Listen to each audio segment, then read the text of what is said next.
Dominique Cotterêts irait aux assises. C'est ce que vient de décider la Cour d'appel de Paris. Souvenez-vous, cette femme âgée de 50 ans a reconnu avoir tué 8 de ses nouveau-nés à Villiers-au-Tertre. Cette décision a fortement étonné la défense qui a annoncé un nouveau pourvoi en cassation contre cette décision.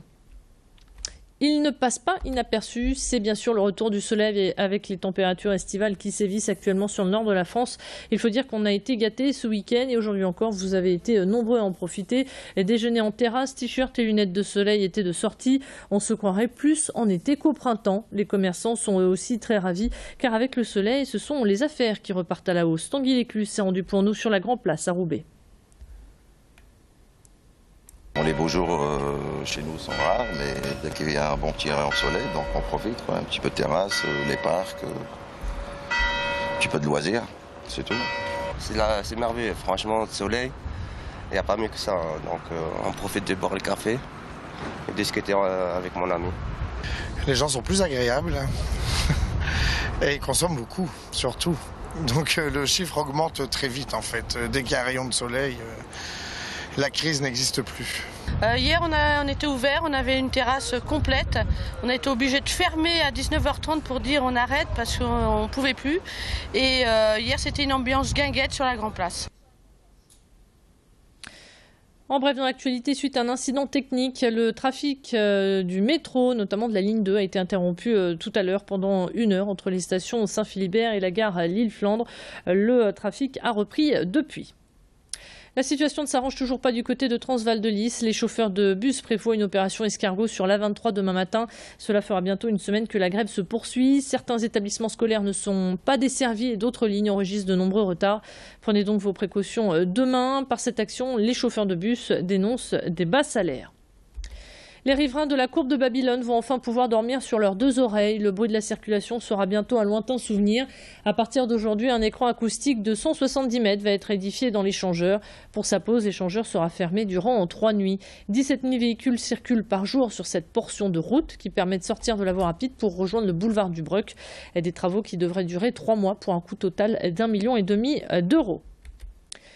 Le commerce et la solidarité font bon ménage. Exemple à Roubaix, chez Brahim qui tient une boulangerie. Depuis 6 mois, 200 de ces baguettes ont été distribuées grâce à l'opération La Baguette en attente. L'idée est de proposer aux clients d'acheter une baguette qui sera par la suite redistribuée à une famille dans le besoin ou à des clients qui ont déjà participé à cette opération en tant que donneurs. L'occasion d'aider ou de faire plaisir pour faire un commerce un peu plus humain. Les précisions au micro de Tanguy Lécluse. Vous voyez là, ça fonctionne très bien. Donc toutes les baguettes barrées, c'est les baguettes offertes.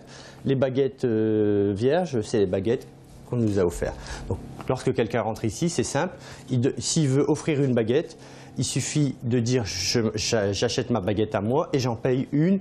Alors souvent, c'est des baguettes à 60 centimes, des baguettes blanches, qui vont partir à une famille qui vient régulièrement ici acheter du pain, donc qui m'aide aussi et qui va profiter de ce don concret. On enchaîne avec le portrait du jour. Il s'appelle Guillaume Delecourt et pratique le stunt. Le stunt, c'est une discipline qui consiste à faire des acrobaties à moto. À 28 ans, Guillaume s'entraîne chaque semaine du côté de Seclin. Venu d'outre-Atlantique, cette discipline arrive peu à peu en France. Guillaume connaît déjà toutes les figures par cœur, mais sait aussi mettre les mains dans le cambouis quand il le faut, car toutes les motos sont bien évidemment spécialement arrangées. Elles sont plus puissantes à l'arrière pour lever plus facilement la roue avant. Elles sont aussi renforcées sur les côtés pour protéger des chutes, car le stunt reste un sport dangereux. Cette passion, Guillaume la dévore. Il propose des spectacles et aimerait aujourd'hui se lancer dans le cinéma. Je vous propose de l'écouter. Idil Gunaï l'a rencontré pour nous. Il y a de ça des années, c'était un peu un sport qui n'était pas reconnu, ça ne passait pas à la télévision, c'était quasiment inconnu.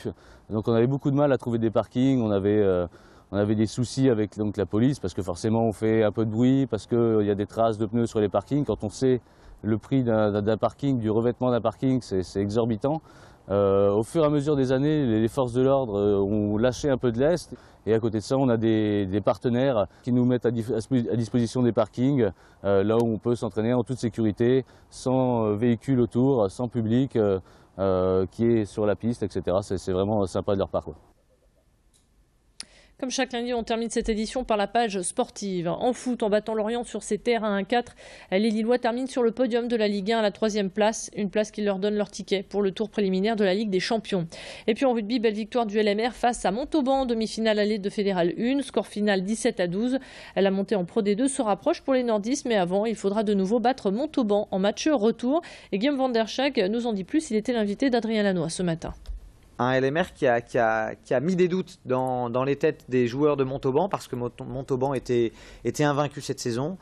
C'est un petit peu l'épouvantail. C'était le grand favori pour l'accession en Pro D2. Donc le LMR a fait un pas, a fait douter. Il va falloir confirmer le week-end prochain, mais que ce sera dur dans le chaudron tarnais là-bas à Sapiac. Voilà, on espère que le LMR va réussir à faire quelque chose. Et c'est ainsi que s'achève cette édition. Merci de l'avoir suivi. 17h passées de 51 minutes. On prend tout de suite la direction du ciel. A tout de suite.